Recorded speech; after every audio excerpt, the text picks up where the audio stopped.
We'd like to welcome in now AAA President Monica Heller, as well as Don Brenneis, who is the chair of the Task Force for Engagement on Israel and Palestine. Thank you both for joining us. Thanks for having us. Now let's start with the task force and why you actually wanted to even get this started. So the issues around Israel-Palestine have been a subject of conversation among many of our members for a number of years. And this year, a number of them came forward and said, it's time for a conversation. And so as leadership, we thought about what are the best ways in which to foster a dialogue on Israel-Palestine, on the various issues that are relevant to anthropology, relevant to us as a scholarly association, and relevant to us as an association of anthropologists. And so we've tried to develop a number of different ways, but it seemed to us that the issues are multiple, they're deep, they're profound, they're complex, and they require really some concerted efforts and concerted thought. And so we have this task force format that we can bring to bear on these kinds of issues. And so we thought this is exactly the kind of issue where we can bring together some of our members from all of the different ranges of forms of expertise, different kinds of approaches to anthropology, to really spend some time digging into this problem and giving us some well-founded advice.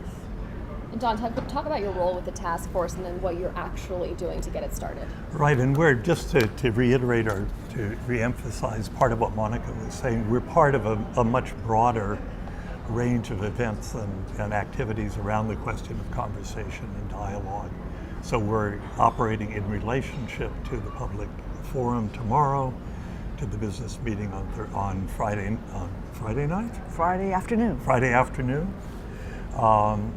And to a whole series of scholarly panels that have been organized around different aspects of the issue by members of the association and others. In terms of the task force, we're really early days yet. There are 7 of us who are on the task force from across the subfields. We've been meeting pretty much every week by telephone for the past couple of months, partly triangulating in on what we see our role as being given the charge that the executive board gave us. So we're really being asked to think about the anthropological dimensions of questions of what's going on in Israel and Palestine, what particular kinds of understanding and points of interpretation and ways of thinking about it come out of anthropology, and specifically in those arenas that are academic anthropological research focused, where we have a particular kind of purchase and legitimacy for participation and the possibility of contributing something to that dialogue.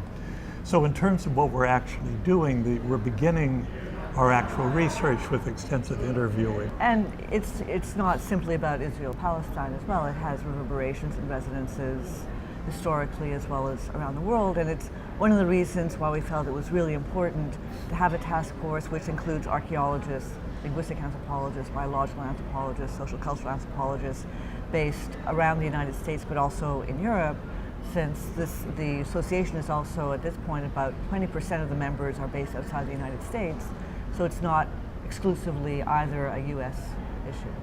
So what are your goals? What do you hope to achieve with this task force? We hope at the end to be able to present a reasoned analysis of what we found out in terms of expert opinion and also our own readings on the history and the current situation in those areas. And we've been charged with giving a set of suggestions to the executive board to think about. One of the things that's really crucial in terms of our outcome is it's not a binary opposition. It's not either go for BDS or do nothing at all. There are a lot of other positions. One of the other areas we're going to be doing research on, in fact, is what other associations have done. So the American Studies Association, for example, actually voted to support the boycott last year, but Modern Languages Association, a number of other associations came out with a whole range of other kinds of responses.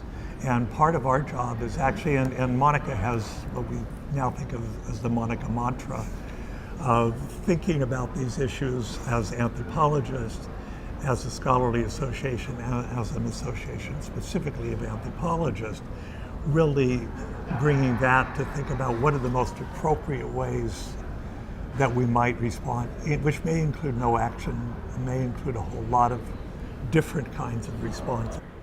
I mean, really what we're asking the task force to provide us with is guidance.